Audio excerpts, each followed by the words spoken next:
नमस्कार दोस्तों, आप सब लोगों के बीच भारतीय संविधान के अनुच्छेद 24 से लेकर आए हैं। अनुच्छेद 21 के प्रावधानों को प्रभावी बनाने के लिए 2009 में शिक्षा का अधिकार आरटीई अधिनियम लागू किया गया था।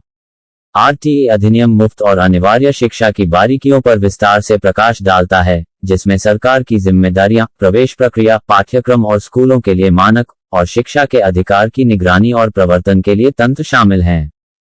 संदर्भ शिक्षा मंत्रालय संपादकीय टिप्पणी संविधान 86वां संशोधन अधिनियम 2002 देश की शिक्षा प्रणाली को मजबूत करने के लिए कुछ महत्वपूर्ण प्रावधान प्रदान करता है। ये सुनिश्चित करता है कि 14 वर्ष से कम आयु के बच्चों को निःशुल्क औपचारिक शिक्षा का अधिकार है और राज्य को उनके लिए उपयुक्त स्कूली शिक्षा और शैक्षिकी अवसर प्रदान करने का आदेश देता है। ये संशोधन ये सुनिश्चित करने की दिशा में एक महत्वपूर्ण कदम है कि 6 से 14 वर्ष की आयु के सभी बच्चों को निःशुल्क प्राथमिक शिक्षा मिले, साथ ही सुरक्षित वातावरण में गुणवत्तापूर्ण शिक्षा प्राप्त करने के उनके अधिकारों की भी रक्षा हो। अनुच्छेद 21 के प्रावधानों को प्रभावी बनाने के लिए 2009 में शिक्षा का अधिकार आरटीई अधिनियम लागू किया गया था।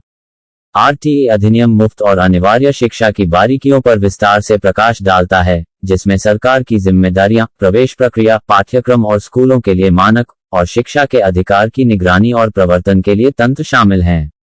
संदर्भ शिक्षा मंत्रालय संपादकीय टिप्पणी संविधान 86वां संशोधन अधिनियम 2002 देश की शिक्षा प्रणाली को मजबूत करने के लिए कुछ महत्वपूर्ण प्रावधान प्रदान करता है। ये सुनिश्चित करता है कि 14 वर्ष से कम आयु के बच्चों को निःशुल्क औपचारिक शिक्षा का अधिकार है और राज्य को उनके लिए उपयुक्त स्कूली शिक्षा और शैक्षिकी अवसर प्रदान करने का आदेश देता है। ये संशोधन ये सुनिश्चित करने की दिशा में एक महत्वपूर्ण कदम है कि 6 से 14 वर्ष की आयु के सभी बच्चों को निःशुल्क प्राथमिक शिक्षा मिले, साथ ही सुरक्षित वातावरण में गुणवत्तापूर्ण शिक्षा प्राप्त करने के उनके अधिकारों की भी रक्षा हो। दोस्तों, लाइक एवं सब्सक्राइब करें और इस वीडियो को ज्यादा से ज्यादा शेयर करें। ऐसे जानकारी के लिए हमारे चैनल से जुड़े रहें। धन्यवाद। जय संविधान।